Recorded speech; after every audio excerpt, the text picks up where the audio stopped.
সুপ্রিয় শিক্ষার্থীবৃন্দ, কেমন আছো তোমরা? নিশ্চয়ই ভালো আছো। এই করোনা কালে ঘরে অবস্থান করছো এবং স্বাস্থ্যবিধিগুলো মেনে চলছো। তোমাদের সুস্থতা এবং সর্বাঙ্গীন মঙ্গল কামনা করছি। তো আজকে আমি তোমাদেরকে পড়াবো অষ্টম শ্রেণীর বাংলাদেশ ও বিশ্ব পরিচয় বইয়ের ষষ্ঠ অধ্যায়, বাংলাদেশের অর্থনীতি নিয়ে। বাংলাদেশের অর্থনীতি নিয়ে আজকে আলোচনা করব। চলো শুরু করা যাক। দেখো, বাংলাদেশের অর্থনীতি। তাহলে বাংলাদেশের অর্থনীতি সম্পর্কে আমরা একটা ধারণা নিয়ে নেই। চলো, বাংলাদেশ হচ্ছে একটি কৃষি প্রধান দেশ। এখানে অধিকাংশ লোক, অর্থাৎ শতকরা 85% লোক প্রত্যক্ষ বা পরোক্ষভাবে কৃষির উপর নির্ভরশীল। প্রত্যক্ষ বা পরোক্ষভাবে শতকরা কতজন? 85% লোক। কম বেশি প্রত্যক্ষ বা পরোক্ষভাবে। কেউ কৃষিকাজ করে, কেউ জমির মালিক পরোক্ষভাবে করে, যেমন করায়, মানুষকে দিয়ে কাজ করায়, নিজেরা চাষবাস না করলেও মানুষকে দিয়ে করায়। এরকম লোকও অনেক আছে বাংলাদেশে। অর্থাৎ প্রত্যক্ষ বা পরোক্ষভাবে কৃষির উপর কম বেশি নির্ভরশীল। তারপরে গ্রাম অঞ্চলে বাস করে কামার, কুমার, জেলে, তাঁতি, এই সমস্ত লোকজনটা বাস করে। তারপরে মানুষ শহরে বাস করে যারা চাকরি বাকরি করে, ব্যবসা বাণিজ্য করে, শহরে যারা বাস করে। এছাড়াও শহরে বস্তিতে নিম্ন আয়ের মানুষ বাস করে, যেমন ওরা কেউ ক্ষুদ্র ব্যবসায়ী, ফেরিওয়ালা, রিক্সা চালক, ভ্যান গাড়ি চালক, তারপরে অটো রিক্সা চালায়, ট্রাক চালক, বাস চালক, মানুষের বাসা বাড়িতে কাজকর্ম করে। এই ধরনের লোকেরও অভাব নেই শহর অঞ্চলে। মিলেমিশে ওরা বাস করে। আচ্ছা, এক পাশে অট্টালিকা, আরেক পাশে বস্তি, এরকম চিত্র আমরা দেখতে পাই শহর অঞ্চলে। তারপরে এগুলি ব্যক্তিগত কাজ আর কি মানুষ করে থাকে যেগুলো। আর সরকারও বিভিন্ন কাজ বা সেবা করে থাকে দেশের জন্য। স্বাস্থ্য খাত, শিক্ষা খাত, তারপরে শিল্প কারখানা স্থাপন, নৌ পরিবহন, তারপরে রেলগাড়ি, তারপরে হচ্ছে ডাক, টেলিফোন, বিমান, এই সমস্ত সরকার করে থাকে জনগণের জন্য। বুঝতে পেরেছ? তো অর্থাৎ সরকারের পাশাপাশি ব্যক্তিও করে থাকে, অর্থাৎ সরকারি বেসরকারি দুটোই অর্থনীতির চাকাকে সামনের দিকে এগিয়ে নিয়ে যাচ্ছে। তো আমরা এখন আলোচনা করব অর্থনীতির মানদণ্ড বা সূচকগুলো নিয়ে। সেগুলি হচ্ছে উন্নয়নের সূচক বা মানদণ্ড। একটা দেশ কি উন্নত, অনুন্নত না উন্নয়নশীল দেশ? অর্থাৎ পৃথিবীতে 3 ধরনের দেশ আছে। একটা হচ্ছে উন্নত দেশ, ডেভেলপড কান্ট্রি।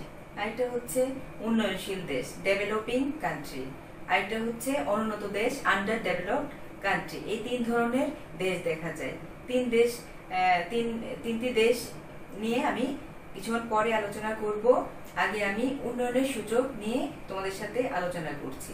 এই সূচকগুলো দেখলে বা আলোচনা করলে আমরা বুঝতে পারবো যে সেই দেশটা কোন পর্যায়ের দেশ, কি উন্নত দেশ, অনুন্নত দেশ না উন্নয়নশীল দেশ। চলো সূচকগুলো কি একটু জেনে নিই। দেখো, সূচকগুলি, প্রথম সূচক হচ্ছে মোট দেশজ উৎপাদন বা GDP, gross domestic product. Gross domestic product বা মোট দেশজ উৎপাদন, এটাকে অভ্যন্তরীণ উৎপাদনও বলা হয়। মোট অভ্যন্তরীণ উৎপাদনও বলা হয়। তো মোট দেশজ উৎপাদন বা জিডিপি সংজ্ঞাটা আমি তোমাদেরকে দিচ্ছি। জিডিপি, দেখো, কোনো নির্দিষ্ট সময়ে, সাধারণত 1 বছরে একটি দেশের ভৌগোলিক সীমারেখার মধ্যে, ভৌগোলিক সীমারেখা, প্রতিটি দেশের একটা মানচিত্র আছে, ভৌগোলিক সীমারেখা আছে। ওইটার ভিতরে, ওই ভৌগোলিক সীমারেখার ভিতরে দেশি এবং বিদেশি নাগরিক কর্তৃক যে পরিমাণ চূড়ান্ত পর্যায়ের দ্রব্য ও সেবা উৎপাদিত হয় তার আর্থিক মূল্যকে বলা হয় জিডিপি বা গ্রস ডোমেস্টিক প্রোডাক্ট বা মোট দেশজ উৎপাদন।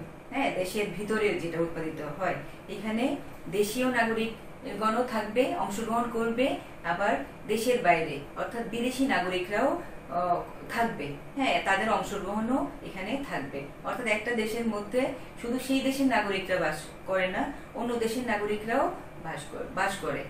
কেমন? তো ওরাও কাজকর্ম করে থাকে, তো এই কাজকর্মটাও জিডিপিতে যোগ হবে বা অ্যাড হবে। বুঝতে পেরেছো? আচ্ছা, তো জিডিপির মাধ্যমে একটা দেশের অর্থনীতির অবস্থা সঠিক তথ্য আমরা জানতে পারি, সঠিক অর্থনীতির অবস্থা আমরা জানতে পারি। হ্যাঁ, কিভাবে জানতে পারি? জিডিপির মাধ্যমে। এটা একটা মানদণ্ড। বুঝতে পেরেছো? জিডিপি। তারপরে দেখো এখানে, অর্থাৎ জিএনপি তে হচ্ছে গিয়ে দেশের নাগরিকরা যখন বিদেশে কাজ করবে, হ্যাঁ, বিদেশে কাজ করবে এবং টাকাটা নিজের দেশে পাঠাবে, ওইটা জিএনপি তে যোগ হবে। বাট আমাদের দেশের নাগরিক যদি বিদেশে কাজ করে, ওরা যদি টাকা পাঠায়, হ্যাঁ, ওইটা জিডিপি তে যোগ হবে না। কোথায় যোগ হবে? জিএনপি তে যোগ হবে। বুঝতে পেরেছো? অর্থাৎ দেশের বাইরে, ভৌগোলিক সীমারেখার বাইরে যাওয়া চলবে না, ওই ভৌগোলিক সীমারেখার মধ্যে কাজ করতে হবে এবং উৎপাদন করবে এবং আয় করবে, সেটাই জিডিপি তে যোগ হবে। বুঝতে পেরেছো? এটা হচ্ছে জিডিপি। আর 2 নাম্বার পয়েন্ট হচ্ছে মোট জাতীয় উৎপাদন বা জিএনপি, গ্রস ন্যাশনাল প্রোডাক্ট। কেমন? Gross national product. তো এটা হচ্ছে সংজ্ঞাটা আমি দিয়ে নিচ্ছি তোমাদেরকে। মোট জাতীয় উৎপাদন একটি নির্দিষ্ট সময়ে, সাধারণত 1 বছরে, একটি দেশে যে বস্তুগত এবং অবস্তুগত যে পরিমাণ চূড়ান্ত পর্যায়ের পণ্য সামগ্রী এবং সেবা উৎপাদিত হয়, তার আর্থিক মূল্যকে বলা হয় জিএনপি বা মোট জাতীয় উৎপাদন। হ্যাঁ, চূড়ান্ত পর্যায়ের দ্রব্য। বারবার আমি একটা জিনিস তোমাদেরকে বলছি যে চূড়ান্ত পর্যায়ের দ্রব্য বা ফাইনাল গুডস, হ্যাঁ, এটা হিসাবের মধ্যে আনতে হবে। হ্যাঁ, দ্রব্যকে আমরা 3 পর্যায়ে ভাগ করতে পারি: প্রাথমিক দ্রব্য বা প্রাইমারি গুডস, হ্যাঁ, মাধ্যমিক দ্রব্য বা ইন্টারমিডিয়েট গুডস, আর চূড়ান্ত দ্রব্য বা ফাইনাল গুডস। এই 3 পর্যায়ে আমরা ভাগ করতে পারি। প্রাথমিক দ্রব্যগুলি হচ্ছে কাঁচামাল, র ম্যাটেরিয়ালস বা কাঁচামালগুলি হচ্ছে প্রাথমিক দ্রব্য। আর মাধ্যমিক দ্রব্য গুলো হচ্ছে কাঁচামাল থেকে, যেমন তুলা থেকে সুতা, সুতা থেকে কাপড়। হ্যাঁ, তুলা হচ্ছে প্রাথমিক দ্রব্য, তুলা থেকে সুতা হচ্ছে মাধ্যমিক দ্রব্য, ইন্টারমিডিয়েট গুডস, আর কাপড় হচ্ছে চূড়ান্ত দ্রব্য বা ফাইনাল গুডস। কেমন? এগুলো করতে হবে, ভালোভাবে খেয়াল রাখতে হবে, যাতে করে চূড়ান্ত দ্রব্যটাই হিসাবের মধ্যে গণনা করা হয়। তা না হলে সমস্যা হবে। অর্থাৎ প্রাথমিক দ্রব্য যদি আমরা গণনা করি, মাধ্যমিক দ্রব্য যদি গণনায় ধরি, আর চূড়ান্ত দ্রব্য গণনার মধ্যে ধরি, তাহলে কি হবে? জাতীয় আয় অনেক বেশি দেখা যাবে, যেটা একটা দেশের বাস্তব চিত্র নয়। হ্যাঁ, এটা সঠিক অর্থনীতির হিসাব দিবে না একটা দেশের জন্য আর কি। তো অর্থাৎ আমরা সঠিক হিসাবটা পাওয়ার জন্য কি করব? চূড়ান্ত দ্রব্যটাকে কাউন্ট করব। বুঝতে পেরেছো? অর্থাৎ জিএনপি হচ্ছে গিয়ে তোমার একটি নির্দিষ্ট সময়ে, সাধারণত 1 বছরে, একটি দেশে, হ্যাঁ, যে পরিমাণ চূড়ান্ত পর্যায়ের বস্তুগত এবং অবস্তুগত কিছু দ্রব্য আছে। বস্তুগত দ্রব্য হচ্ছে যেগুলি ধরা যায়, স্পর্শ করা যায়, দেখা যায়, স্থানান্তর করা যায়, এগুলি হচ্ছে বস্তুগত। আর অবস্তুগত কিছু দ্রব্য আছে, যেমন দেখা যায় না কিন্তু কাজ করছে, যেমন ডাক্তারের সেবা, হ্যাঁ, নার্সের সেবা, উকিলের ওকালতি, শিক্ষকের শিক্ষকতা, হ্যাঁ, তারপরে তোমার মায়ের সেবা, সবগুলি হচ্ছে গিয়ে অবস্তুগত। একজন গায়ক গান গাইলো, হ্যাঁ, তোমার মনে আনন্দ দিল, এটাও অবস্তুগত, এটা দেখা যায় না, কিন্তু তুমি এই অবস্তুগত বস্তু থেকে সেবা পাচ্ছ, ঠিক না? হ্যাঁ, সেবা পাচ্ছ। আচ্ছা, এটা হচ্ছে জিএনপির সংজ্ঞা। কেমন? তারপরে হচ্ছে মাথা পিছু আয়, পার ক্যাপিটা ইনকাম, পিসিআই, সংক্ষেপে বলা হয় পিসিআই বা পার ক্যাপিটা ইনকাম। পার ক্যাপিটাল না, পার ক্যাপিটা, হ্যাঁ, CAPITA, ক্যাপিটা ইনকাম, পার ক্যাপিটা ইনকাম বলা হয় আর কি মাথা পিছু আয়কে। কেমন? তো দেখো, মাথা পিছু আয় কাকে বলে? জনপ্রতি গড় পড়তা আয়কে মাথা পিছু আয় বলে। হ্যাঁ, অর্থাৎ একটা দেশের মোট জাতীয় উৎপাদনকে বা জাতীয় আয়কে সেই দেশের মধ্য সময়ের জনসংখ্যা দিয়ে ভাগ করলে কি পাওয়া যায়? মাথা পিছু আয় পাওয়া যায়। কেমন? অর্থাৎ মাথা পিছু আয় অথবা পার capital income is equal to, উপরে লিখবে মোট জাতীয় আয় অথবা মোট জাতীয় উৎপাদন ডিভাইডেড বাই হ্যাঁ, জনসংখ্যা, মোট জনসংখ্যা। তাহলে আমরা কি পাবো? পার ক্যাপিটা ইনকাম বা মাথা পিছু আয় পেয়ে যাব। তারপরে একটা উদাহরণের মাধ্যমে তোমাদেরকে মাথা পিছু আয়টা কিভাবে বের করতে হয় বলছি আমি। মনে করো একটা দেশের মোট জাতীয় আয় হচ্ছে বা জাতীয় উৎপাদন হচ্ছে 5,000 কোটি ডলার, আর জনসংখ্যা হচ্ছে 10 কোটি। তাহলে কি করবা তুমি? 5,000 কোটিকে 10 কোটি দিয়ে ভাগ করলে যে ফলাফলটা আসবে সেটাই হচ্ছে মাথা পিছু আয়, অর্থাৎ পার ক্যাপিটা ইনকামটা বের হয়ে যাবে। বুঝতে পেরেছ? এটা হচ্ছে মাথা পিছু আয়। এভাবে আমরা মাথা পিছু আয় বের করতে পারি। মাথা পিছু আয় যদি বেশি হয় তাহলে কি হবে? জীবনযাত্রার মান উন্নত হবে। অর্থাৎ তোমার আয় কম হলে তুমি তোমার মৌলিক চাহিদাগুলো মেটাতে পারো না ঠিকভাবে, যেমন অন্ন, বস্ত্র, বাসস্থান, শিক্ষা এবং চিকিৎসা। এই 5টা হচ্ছে তোমার মৌলিক চাহিদা বা বেসিক নিডস। এগুলা মেটানো যায় না যদি টাকা পয়সা কম থাকে মানুষের। আর যদি আস্তে আস্তে তোমার টাকা পয়সা বাড়তে থাকলো, তখন তুমি মৌলিক চাহিদাগুলো মেটাতে পারবে। আরো বেশি টাকা হয়ে গেল তোমার, আরো তুমি আরামপ্রদ দ্রব্য, আরো ভালো দ্রব্য ভোগ করতে থাকলে। ঠিক না? অর্থাৎ তোমার আয় যত বাড়তে থাকবে, ভোগও তত বাড়তে থাকবে। তখন তুমি বিলাসজাত পণ্য সামগ্রী ক্রয় করবে। যেগুলো লাক্সারিয়াস গুডস বা বিলাসজাত পণ্য, সেগুলো তুমি কি করবে? ক্রয় করবে। টাকা বেশি হয়ে গেলে, অর্থাৎ মাথা পিছু আয় বাড়লে জীবনযাত্রার মান উন্নত হয়, লিভিং স্ট্যান্ডার্ড কি হয়? উন্নত হয়। বুঝতে পেরেছ? তো এখন পৃথিবীর বিভিন্ন দেশের মাথা পিছু আয় বিভিন্ন রকমের। কোনো দেশের অনেক বেশি মাথা পিছু আয়, কোনো দেশের অনেক কম মাথা পিছু আয়। ঠিক না? তো এই হিসাবে বিভিন্ন দেশকে আমরা 3 ভাগে ভাগ করতে পারি: উচ্চ আয়ের দেশ, মধ্য আয়ের দেশ এবং নিম্ন আয়ের দেশ। বুঝতে পেরেছ? উচ্চ আয়ের দেশ কোনগুলো? যাদের মাথা পিছু আয় অনেক বেশি, সেই সমস্ত দেশগুলোকে বলা হয় উচ্চ আয়ের দেশ। যেমন নরওয়ের মাথা পিছু আয় কত জানো? 85,300 ইউএস ডলার। 85,000, অনেক বেশি তাদের। এটাকে টাকার অঙ্কে নাও। তাহলে কি হবে? $1 সমান 83 টাকা ধরো। এভাবে করলে অনেক টাকা তাদের মাথা পিছু আয়। মাথা পেরেছ? নরওয়ের লোকদের বা নরওয়েজিয়ানদের। তারপরে মার্কিন যুক্তরাষ্ট্র বা ইউএসএ, তাদের মার্কিন যুক্তরাষ্ট্রের মাথা পিছু আয় হচ্ছে 58,300 ইউএস ডলার। তারপরে হচ্ছে যুক্তরাজ্য বা ইংল্যান্ডের মাথা পিছু আয় অনেক বেশি। রাশিয়া, কানাডা, জাপান, সিঙ্গাপুর, এগুলো সব হচ্ছে উচ্চ আয়ের দেশ। ঠিক আছে? এগুলো হচ্ছে উচ্চ আয়ের দেশ, অনেক বেশি মাথা পিছু আয়, তাদের জীবনযাত্রার মানও অনেক বেশি উন্নত। তারপরে হচ্ছে মধ্যম আয়ের দেশ। মধ্যম আয়ের দেশকে আবার 2 ভাগে ভাগ করা হয়েছে: উচ্চ মধ্যম আয়ের দেশ এবং নিম্ন মধ্যম আয়ের দেশ। কেমন? তো মধ্য আয়ের দেশ হচ্ছে উচ্চ আয়ের কাছাকাছি, আর নিম্ন মধ্য আয় হচ্ছে নিম্ন আয়ের চেয়ে কিছুটা বেশি। এভাবে ভাগ করা হয়েছে। আর নিম্ন আয়ের দেশ হচ্ছে একেবারে কম মাথা পিছু আয় যাদের, যে সমস্ত দেশের, সেগুলোকে বলা হয় নিম্ন আয়ের দেশ।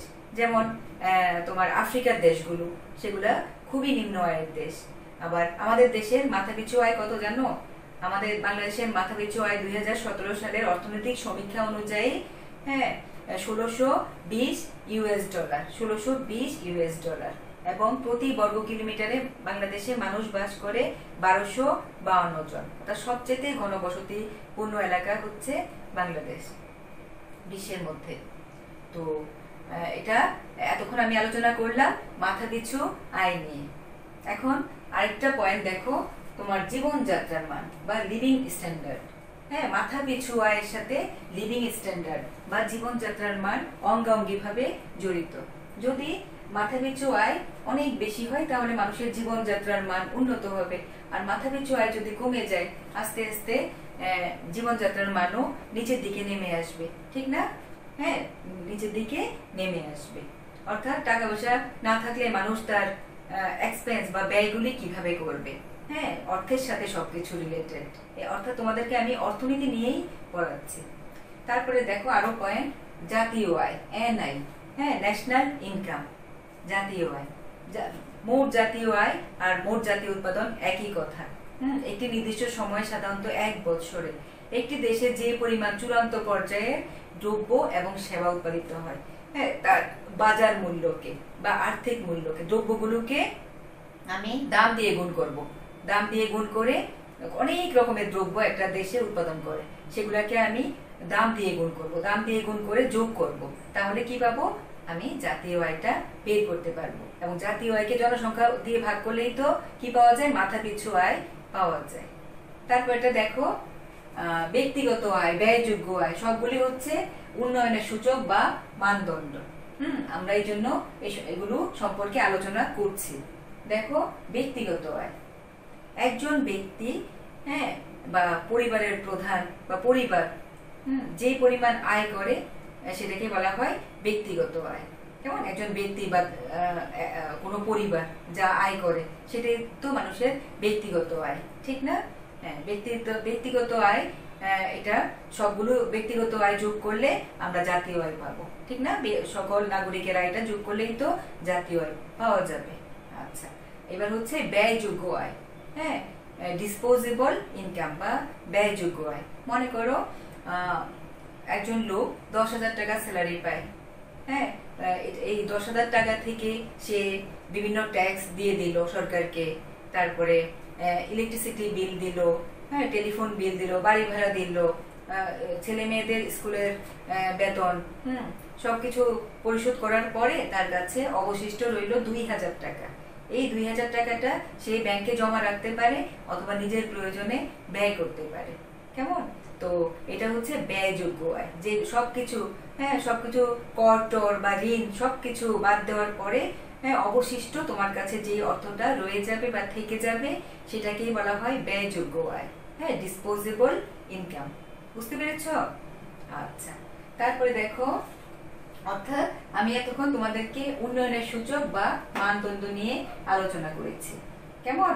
আচ্ছা, তো অর্থনীতির খাত। তো অর্থনীতির খাত 3 প্রকার, 3টি খাত আছে অর্থনীতির: কৃষি, শিল্প এবং সেবা। এই 3 ধরনের খাত অর্থনীতিতে রয়েছে: কৃষি খাত, সেবা খাত এবং শিল্প খাত। দেখো, বিভিন্ন খাতের অবদান, বিভিন্ন খাত আছে, যেমন কৃষিরও অবদান আছে, শিল্পের অবদান আছে এবং সেবা খাতের অবদানও অর্থনীতিতে রয়েছে। এগুলি সরকারের আয়ের উৎস। এখান থেকে যে টাকাটা পায় সেটা সরকার বাজেটের জন্য ব্যয় করে থাকে। কেমন? যেমন তোমার গত পরশুদিন কি বাজেট ঘোষিত হয়েছে সংসদে বাজেট অধিবেশন হয়েছে। অর্থমন্ত্রী মহোদয় বাজেট অধিবেশন পেশ করেছেন 5,68,000 কোটি টাকার। কেমন? তার মধ্যে আয় করবে জনগণের কাছ থেকে, করের মাধ্যমে, কর বহির্ভূত উপায়ে, নানাভাবে জনগণের কাছ থেকে কি করবে? টাকা উত্তোলন করবে, মানে আয় করবে, আয় নেবে। আর সেটা কি করবে? জনগণের জন্য বা দেশের কল্যাণের জন্য এই টাকাটাই আবার সরকার ব্যয় করবে। ঠিক আছে? ব্যয় করবে। আবার কিছু আছে যে আয় অপেক্ষা ব্যয় বেশি। হ্যাঁ, আমাদের মতো উন্নয়নশীল দেশে কি হয়? আমাদের মতো উন্নয়নশীল দেশে ঘাটতি বাজেট অনুসরণ করা হয়, যে ব্যয় বেশি থাকে, আয় কম থাকে। ঠিক না?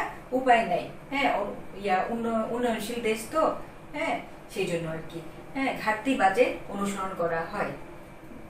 তারপরে ঘাটতি বাজেট হচ্ছে যে বাজেটে ব্যয় বেশি, আয় কম, সেটা হচ্ছে ঘাটতি বাজেট।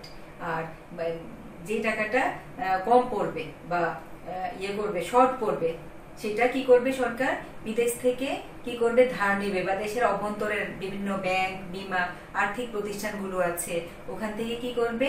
টাকা ধার নেবে। পুঁজি বাজার আছে, শেয়ার মার্কেট, তোমরা নাম শুনেছো না? এগুলি থেকে সরকার কি করবে? টাকা ধার করবে।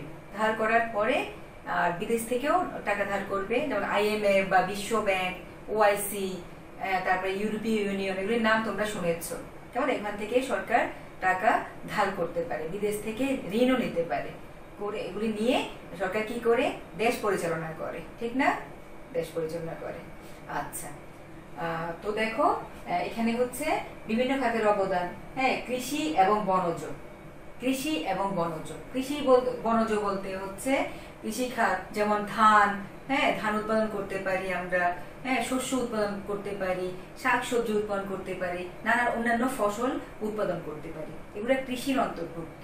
আর বনজ সম্পদ হচ্ছে বন বাদারে যা কিছু পাওয়া যায়, প্রাকৃতিক ভাবে যা কিছু পাওয়া যায়, গাছপালা, তারপরে হচ্ছে তোমার বনের কাঠ, তারপরে হচ্ছে মৌচাকের মধু, এগুলো কালেক্ট করতে পারে, বনজ সম্পদের পর্যায়ে পড়ে।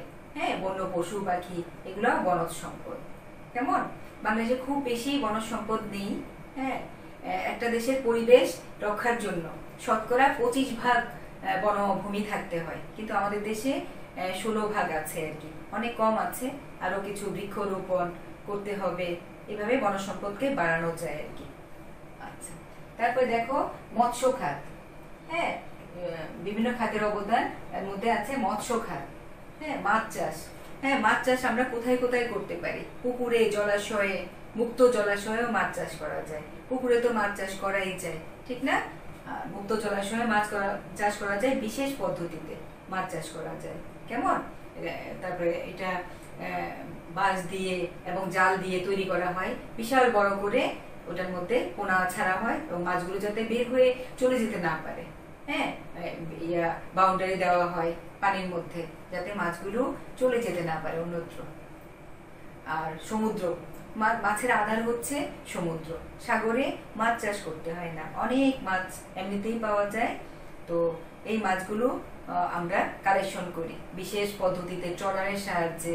হ্যাঁ, গভীর সমুদ্র থেকে মাছ ধরা হয় এবং আমাদের দেশের মাছের চাহিদা মিটিয়ে থাকে। এগুলো সম্পদ, ঠিক না? অর্থাৎ মাছ সম্পদ, মৎস্য সম্পদ আর কি। শিল্প খাত। কেমন?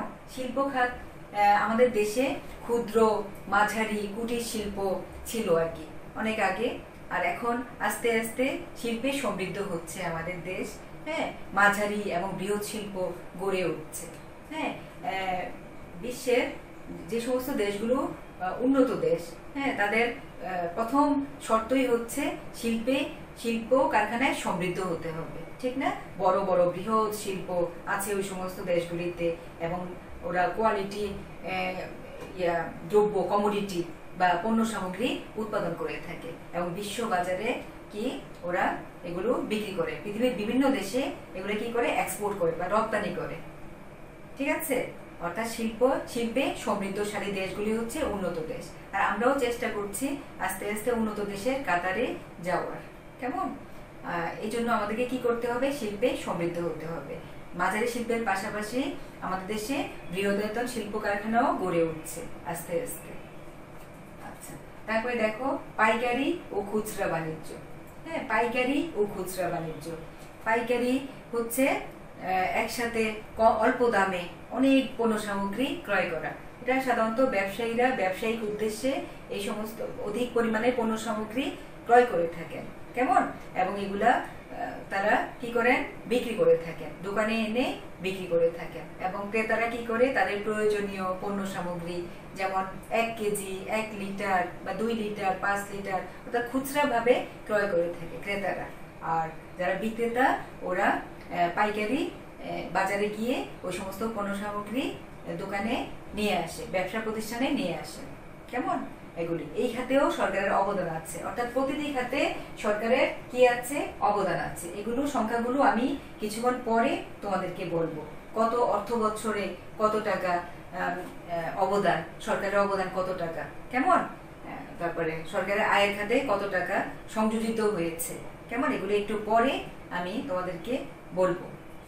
তো দেখো, পাইকারি খুচরা বাণিজ্য বললাম, পরিবহন ও যোগাযোগ। পরিবহন, সংরক্ষণ ও যোগাযোগ। পরিবহন, হ্যাঁ, মানুষ এক জায়গা থেকে অন্য জায়গায় যেতে হলে পরিবহনের সাহায্য নিতে হয়, কারণ বেশি দূরের পথ মানুষ হেঁটে যেতে পারে না। এই জন্য মানুষ পরিবহনের সাহায্য নেয়, যেমন বাস, হ্যাঁ, ট্রাক, তারপরে হচ্ছে তোমার বিমান, রেল, জাহাজ, এগুলি হচ্ছে পরিবহন। পরিবহনের সাহায্যে এক জায়গা থেকে অতি সহজেই অল্প সময়ে অন্য জায়গায় যাওয়া যায় বা যাতায়াত করা যায়। বুঝতে পেরেছো? এগুলি পরিবহন। এটাও সেবা খাত। পরিবহনটা কিন্তু সেবার অন্তর্ভুক্ত। সেবার অন্তর্ভুক্ত হোটেল, রেস্তোরাঁও আছে, ঠিক না? এগুলো সেবা দিয়ে থাকে জনগণকে। এই খাতেও সরকারের খাতে, আয়ের খাতে যোগ হয়, অর্থ যোগ হয়। তারপরে দেখো যোগাযোগ, পরিবহনের কথা বলেছি, যোগাযোগ, যেমন যোগাযোগের মোবাইল ফোনের মাধ্যমে আমরা মানুষের সাথে যোগাযোগ মেনটেন করতে পারি, অথবা কম্পিউটারের সাহায্যে আমি যদি নেট সংযোজন করি সারা পৃথিবীর সাথে আমি যোগাযোগ স্থাপন করতে পারবো। বুঝতে পেরেছো? এগুলো হচ্ছে যাতায়াত, না যোগাযোগ। হ্যাঁ, পরিবহন দিয়ে আমরা যাতায়াত করব। আর যোগাযোগ হচ্ছে আমি কি করব, ইন্টারনেটের সাহায্যে বিশ্বের বিভিন্ন দেশের সাথে, বিভিন্ন মানুষের সাথে ব্যবসায়িক লেনদেন করব, হ্যাঁ, প্রয়োজনীয় কাজকর্ম করব, আমদানি রপ্তানি অনেক কিছু করব, ঠিক না? এগুলো হচ্ছে যোগাযোগ। আচ্ছা, এই খাতেও সরকারের খাতে টাকা যোগ হয়। তারপর হচ্ছে এগুলি সরকারের আয়ের উৎস। বুঝতে পেরেছ? আমি যেগুলো নিয়ে আলোচনা করছি, এই খাত থেকে সরকারের প্রচুর টাকা আয় হয় এবং এগুলো কি করে বাজেটে সরকার ব্যয় করে থাকে দেশের জন্য, দেশের জনগণের জন্য। তারপরে দেখো স্বাস্থ্য ও সামাজিক সেবা খাত, স্বাস্থ্য খাতে সরকার এই বছর বাজেটে স্বাস্থ্য খাতে প্রচুর টাকা ইয়ে করেছেন, ব্যয় করবেন আর কি, ইয়ে করেছেন প্রায় 7%, হ্যাঁ 7%-এরও উপরে, হ্যাঁ, মোট বাজেটের প্রায় 7.5% স্বাস্থ্য খাতে ব্যয় করবেন, বরাদ্দ দিয়েছেন আর কি। কেমন? আর এই যে করোনা বা কোভিড-19, হ্যাঁ, এটা তো আমরা দেখছি গত 3 মাস যাবত, ঠিক না? আমাদের দেশটাকে, সারা পৃথিবীটাকে একদম ধ্বংসের দোরগোড়ায় নিয়ে গেছে। হ্যাঁ, তো বাংলাদেশ সরকার কি করেছেন, এই করোনা মোকাবেলা করার জন্য একটা থোক বরাদ্দ দিয়েছেন, হ্যাঁ, 10,000 কোটি টাকা। কেমন? এটাকে তো প্রতিহত করতেই হবে, করোনাকে, ঠিক না? মোকাবেলা করতেই হবে। আচ্ছা, তো আমাদের স্বাস্থ্য সরঞ্জাম লাগবে, অনেক কিছু লাগবে, এই জন্য এই টাকা মাননীয় সরকার বরাদ্দ দিয়েছেন। আচ্ছা, তারপরে দেখো স্বাস্থ্য গেল। তারপরে এই খাতগুলোর যে অবদান, এগুলো আমি একটু পাঠ্য বইয়ের সাহায্য নেব। দেখো, কৃষি ও বনজ সম্পদ 2012-13 অর্থ বছরে এই খাতের অবদান ছিল 13.09%, প্রবৃদ্ধির হার ছিল 1.47%। এটা হচ্ছে 12-13 অর্থ বছরে। এইবার অর্থ বছরটা হচ্ছে 2020-21, 20 সালে শুরু, 20 সাল থেকে শুরু, 21 সালের জুন মাসে গিয়ে শেষ হবে। তারপরে 2016-17 অর্থ বছরে এই খাতের অবদান ছিল 11.12%, প্রবৃদ্ধির হার ছিল 1.96%। এটা হচ্ছে এগুলি সংখ্যাগত হিসাব। এই হিসাবগুলো তোমাদের মনে না থাকারই কথা। এগুলো কি করবে, মনে রাখার জন্য খাতায় লিখবে, বেশ কয়েকবার খাতায় লিখবে, চর্চা করবে, তোমাদের কি আয়ত্তে চলে আসবে।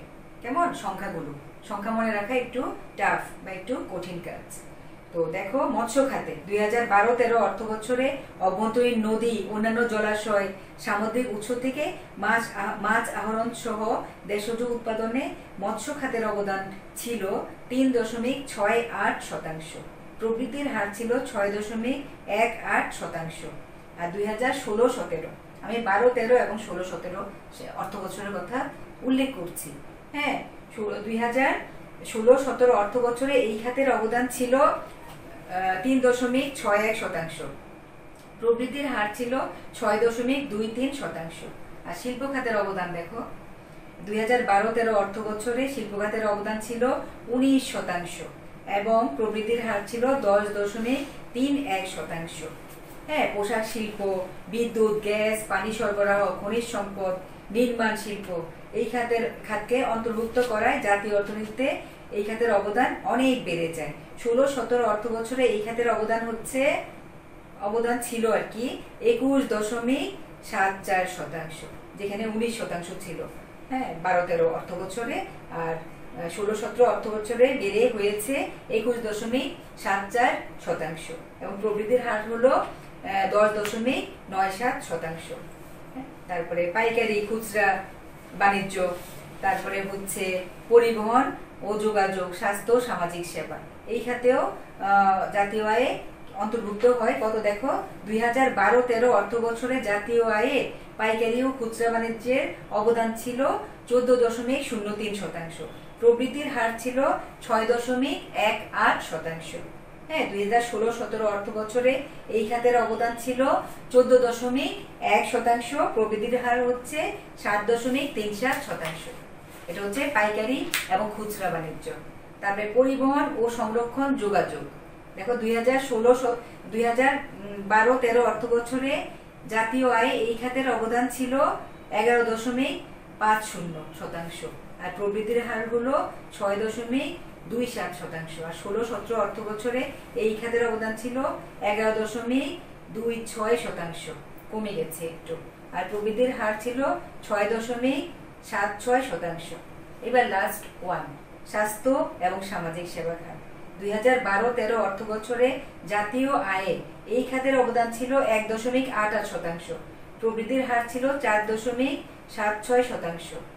আর 2016-17 অর্থ বছরে এই খাতের অবদান ছিল 1.85, আগে ছিল 1.88, কমে হয়েছে 1.85%, আর প্রবৃদ্ধির হার ছিল 7.63%। কেমন? আচ্ছা, এগুলি হচ্ছে তোমার প্রবৃদ্ধির হার এবং অবদান, এই খাতগুলোর অবদান এবং প্রবৃদ্ধির হার, এগুলি সংখ্যাগুলো তোমরা খাতার এক পাশে সুন্দর করে লিখবে ধারাবাহিকভাবে, এবং কয়েকবার লিখলে তোমাদের আয়ত্তে চলে আসবে। কেমন? এই কাজটুকু তোমরা করবে। আচ্ছা, তারপরে দেখো গুরুত্ব। তিনটা খাতের কথা আমি আলোচনা করেছি তোমাদের সাথে, কৃষি, শিল্প এবং সেবা খাত নিয়ে এতক্ষণ আলোচনা করেছি। এবার তোমাদের মনে প্রশ্ন জাগতে পারে যে তিনটা খাত তো ম্যাডাম আলোচনা করেছেন, এখন কোন খাতটা বেশি ইম্পর্টেন্ট বা গুরুত্বপূর্ণ? তিন খাতের মধ্যে তিনটারই গুরুত্ব আছে। কেমন? দেখো, কৃষির অবদানই সর্বাধিক। কৃষি, যেহেতু আমাদের দেশটা হচ্ছে কৃষি প্রধান দেশ, এই জন্য কৃষির অবদানটা আমাদের দেশে সর্বাধিক। এছাড়াও শিল্পের গুরুত্ব উত্তরোত্তর বৃদ্ধি পাচ্ছে। হ্যাঁ, ডে বাই ডে, দিনের পর দিন, হ্যাঁ, নতুন নতুন শিল্প কারখানা গড়ে উঠছে। যদিও আমরা মূলধনী দ্রব্যগুলো বিদেশ থেকে আমদানি করি, তবুও আমরা চেষ্টা করে যাচ্ছি শিল্পের প্রসার ঘটাতে এবং এই সমস্ত পণ্য সামগ্রী উৎপাদন করার চেষ্টা করে যাচ্ছি। তারপর দেখো, এছাড়াও সেবা, তথ্য ও যোগাযোগ প্রযুক্তি বা আইসিটির গুরুত্ব বর্তমান পৃথিবীতে অনেক বেশি, ঠিক না? আইসিটির গুরুত্ব বা তথ্য ও যোগাযোগ প্রযুক্তি খুবই গুরুত্বপূর্ণ হয়ে উঠেছে, কারণ এটা ছাড়া পৃথিবী এখন অচল হয়ে যাবে, এটা বিহীন বা এটা ছাড়া, এতটাই গুরুত্বপূর্ণ। আচ্ছা, দেখো, বাংলাদেশ ব্যাংকের এক হিসেবে দেখা যায় 2004-05 অর্থ বছরে, যেখানে জিডিপির পরিমাণ ছিল কত সালে? 2004 এবং 5 অর্থ বছরে। 2004 এবং 5 অর্থ বছরে জিডিপির পরিমাণ, বাংলাদেশের জিডিপির পরিমাণ ছিল 3,70,707 কোটি টাকা। জিডিপির পরিমাণ ছিল কত সালে, কত অর্থ বছরে? 2004-05 অর্থ বছরে। হ্যাঁ, এত কম ছিল আর কি জিডিপি, যেখানে 2017-18 অর্থ বছরে এর পরিমাণ বেড়ে হয়েছে 22,38,498 কোটি টাকা। হ্যাঁ, বুঝতেই পারছো, অনেক বেড়ে গেছে, যেখানে ছিল মাত্র 3,70,707 কোটি টাকা জিডিপি। কত অর্থ বছরে? 2004-05 অর্থ বছরে। আর যেখানে 17-18 অর্থ বছরে 22,38,498 কোটি টাকা হয়ে গেছে। কেমন? বেড়ে গেছে, এখন আরো বেড়ে গেছে। কেমন? 20-21 সালে আরো বেশি জিডিপির পরিমাণ আরো বেশি নির্ধারণ করা হয়েছে। কৃষি, শিল্প, সেবা খাতে উৎপাদন ও আয় বৃদ্ধি, মূল লক্ষ্য হচ্ছে জনগণের জীবনযাত্রার মান বৃদ্ধি করা। না, শিল্প সেবা খাতে উৎপাদন এবং আয় বৃদ্ধি, উৎপাদন বৃদ্ধি পেলেই তো আয় বৃদ্ধি পাবে, ঠিক না? হ্যাঁ, যেখানে উৎপাদন, নতুন নতুন পণ্য সামগ্রী যদি আমি উৎপাদন করি, কর্মসংস্থান হবে, এই সমস্ত অনেক লোক কাজ পাবে, বেকার সমস্যা লাঘব হবে, তাদের আয় বৃদ্ধি পাবে, ঠিক না? এবং উৎপাদিত পণ্য সামগ্রী বিক্রি করবে, এগুলো থেকে অনেক আয় পাবে, অর্থাৎ আয় বৃদ্ধি, উৎপাদন বৃদ্ধি পেলে আয় বৃদ্ধি পায়, ফলে জীবনযাত্রার মান উন্নত হয়। বুঝতে পেরেছো? তারপরে দেখো, মূল লক্ষ্য হচ্ছে জীবনযাত্রার মান বৃদ্ধি। দেশি উৎপাদন বাড়লে জনগণের জীবনযাত্রার উপর প্রভাব পড়বে, ঠিক না? উৎপাদন বাড়লে জীবনযাত্রার উপর প্রভাব পড়বে, দারিদ্র হ্রাস পাবে, মানুষের ক্রয় ক্ষমতা বাড়বে, দারিদ্র হ্রাস পাবে, অনেক লোক কাজ পাবে, মানুষ আর বেকার থাকবে না, কর্মসংস্থান হবে, ফলে দারিদ্র বিমোচন হবে। তারপর হলে মানুষের ক্রয় ক্ষমতা বাড়বে, মানুষের হাতে আগে টাকা ছিল না, এখন সে একটা চাকরি পেয়েছে, হ্যাঁ, কাজ পেয়েছে, স্যালারি পাচ্ছে বা বেতন পাচ্ছে, তার ক্রয় ক্ষমতা বৃদ্ধি পাবে, ঠিক না? কিছু টাকা স্যালারি পাওয়ার সাথে সাথেই তার নানা রকম চাহিদা সৃষ্টি হবে এবং চাহিদাগুলো ফুলফিল করার চেষ্টা করবে বা মেটানোর চেষ্টা করবে। এভাবে মানুষের আয় বৃদ্ধি পেলে ক্রয় ক্ষমতা বৃদ্ধি পায়। তারপরে দেখো, কর্মসংস্থানের সুযোগ বাড়বে, বেকারত্ব হ্রাস পাবে। হ্যাঁ, কর্মসংস্থান, নতুন নতুন শিল্প কারখানা স্থাপিত হলে মানুষ, অনেক লোক কাজ করতে পারবে। মনে করো তুমি একটা গার্মেন্টস ফ্যাক্টরি দিলা, অনেক লোক, এখানে কয়েক হাজার লোক কাজ পাবে, হ্যাঁ, ওরা বেতন পাবে, তোমার কারখানায় পণ্য সামগ্রী উৎপাদন করবে, তার বিনিময়ে ওরা বেতন পাবে, ঠিক না? তোমারও লাভ হবে, পণ্য সামগ্রী বিক্রি করবা, অনেক লাভ হবে, হ্যাঁ, লাভের কিছু টাকা ওদেরকে স্যালারি দিবে, হ্যাঁ, আর বাদ বাকি টাকা তোমার অ্যাকাউন্টে জমা হবে, ঠিক না? অর্থাৎ দেশের কল্যাণ হবে, মানুষের কল্যাণ হবে, সমাজের কল্যাণ হবে। বুঝতে পেরেছো? আচ্ছা, তো ফলে দারিদ্র হ্রাস পাবে। এর সাথে যদি জনসংখ্যা বৃদ্ধির হারকে নিয়ন্ত্রণে রাখা যায়, জনসংখ্যা যদি বাড়তেই থাকে তাহলে তো সবকিছু ব্যর্থ হয়ে যাবে, ঠিক না? জনসংখ্যাকে কি করতে হবে? নিয়ন্ত্রণে রাখতে হবে। কেমন? জনসংখ্যা যদি বাড়তেই থাকে, হ্যাঁ, বাড়তে থাকলে এক সময় দেখা যাবে যে, হ্যাঁ, দেশে জনসংখ্যা আর সংকুলান হবে না। কেমন?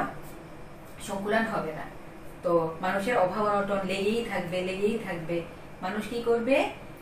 এই জন্য সরকারের দায়িত্ব হচ্ছে জনসংখ্যা নিয়ন্ত্রণে রাখা, তখনই অর্থনীতি